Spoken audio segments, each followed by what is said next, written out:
Hi everyone, this is Dr. Jen with Coaching Flores, and I thought I would hop on live really quickly to explain the newest resource available for download today. I've been super excited about this newest project, and I had to do a little tweaking after I had an aha moment, and now they're even better than I thought they originally were. So not to toot my own horn, but I've got this really great resource coming out for you. It's called Conversation Starters. So noticing this lighting, it's just really, ooh, that makes me even brighter, like missing half my face here. Okay, here we go. Is that better? Give us a shout out if you are watching live. Would love to hear from you. If this is a replay, just type in replay below. So the newest resource is called Conversation Starter. So this is what they look like. I used to teach summer school every year when I wasn't a mom, and often I was placed in autism classrooms, and during the schedule it would have 15 minutes for snack time, and oftentimes the children that I would be working with were nonverbal, or maybe they had kind of TV talk. So we would sit there in maybe a group of 6 around the table and stare at each other for 15 minutes while they ate. And for me, this was just maddening. I could not stand it. So I had to come up with something. So I came up with these little cards that are called Conversation Starters.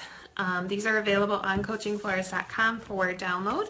So that you can print them. When you print them off, they'll come 2 on a sheet, so that you can get them laminated or cut them out, fold them in half so that they're back to back. They're to be used with students so they can read the question, and then they can hand the card to a peer, and then the peer can answer. So this really livened up our snack time, which was really cool to see, and we learned a lot about the kiddos. Some of their favorite conversations were, where do you like to eat? And then there's some answers there like Dairy Queen, Burger King, McDonald's, Pizza Hut. Another fun one was, what would you do if you were president? And they would say, if I were president, we would have pizza every day. Or if I was president, there'd be no school. So those were some of their favorite cards. And let's see. So I really love these questions because it not only worked on joint attention skills for our kiddos, so asking a question and then looking and turning to a peer and waiting for their answer.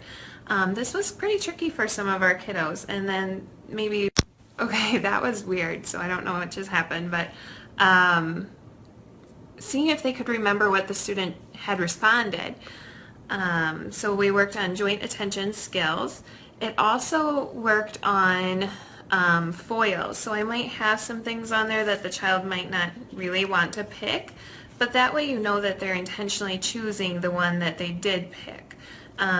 So I do have some on there where you're like, a child would never say that. Well, I did that on purpose. It's called a foil, and that's so that we can tell that they're intentionally choosing the ones that they are.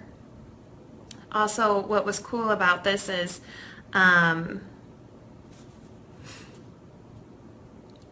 so often we're asking our kids questions and they're answering, but they don't learn to ask each other questions.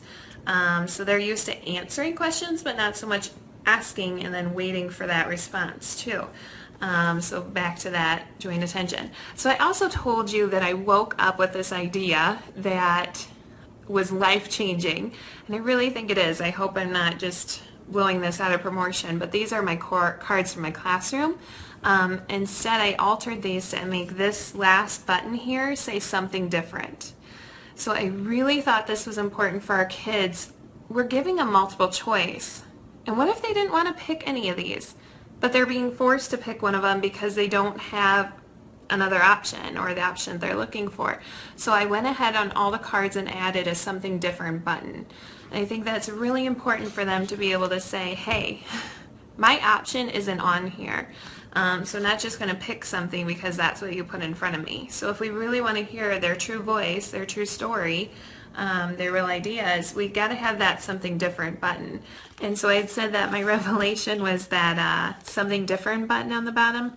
Please make sure that you are modeling that something different button. So if you get the chance to and they ask you where do you like to eat, and you may like eating at Dairy Queen, I sure do, but sometimes you might want to model that something different button on the bottom, even though you like eating at Dairy Queen as well, just so that they know what it is, because they aren't going to automatically pick up these cards and know what that symbol, something different, means.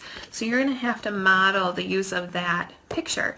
You know, it says, one of the cards is, what did you do last night? And I have the button on there, sleep, because I thought if nothing else, if nothing on this card works, the kiddo hopefully slept last night. But in thinking about this something different button, maybe the kid doesn't want to talk about sleeping, like, wow, I don't want to share that, yeah, I went to bed last night, or maybe I didn't really have a good night's sleep, so that's not something I want to talk about. So model that something different button. Say, hey, I did something different. I went to church, or I went to a birthday party. Those are options that aren't on the card. So it's a great time to model something different. So I think it's life-changing. I hope someone else finds it as life-changing as I do, and I'm not overthinking this.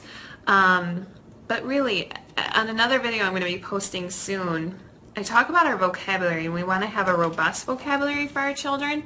But sometimes we get too specific, and that can lead to other problems. When we have so many buttons that are very specific, it can lead to navigation problems. It can slow down the conversation and communication. So I talk about in that video describing what you're talking about so that you don't have to have a very specific word. So I think with this too, that I kept some of the categories a little bit more broad. Like I have a TV one, and so I've got some broad categories on there, like sports, or I like to watch movies about kids or movies about holidays. So I didn't go in and put in detail each little one, because this is in our classroom. Our group of students changes every year, and their needs and their ideas are going to change too. But if we can keep it general, that's going to help with the communication. So they can say, hey, I like to watch shows with monsters on it, and that starts your conversation. So that's another point I wanted to bring up. These are conversation starters. So these get the ball rolling. This begins the joint attention and being able to ask and answer questions. Kiddos being able to ask each other questions and listen for answers. But you may want to go further. You may find that they say, I like to watch movies with holidays. Well, then you can go further and ask them, well, which holiday? Do you like watching Christmas movies, or do you like watching The Grinch? That's what my little boy is busy watching right now. You might also want to go further and ask, who did you do that with? Where did you go, and what did you do when you were there? So last night if they chose I went for a walk, you might then want to ask, well, who did you go on a walk with? Or what did you do once you got there? You know, maybe you walked to the park. So these are starters, and they may help you further that conversation too. So I hope this is helpful. I hope you find it as exciting as I do. Getting our students to join in the conversation, maybe not be so passive in their communication and just sitting back and waiting for someone to ask them something, but maybe you'll see they'll start asking someone else some questions. Leave comments below, ask questions, let me know what you think. If there's something you're needing, I would love to hear that as well.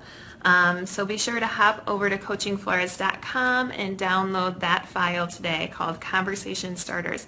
Have fun and good luck. Bye-bye.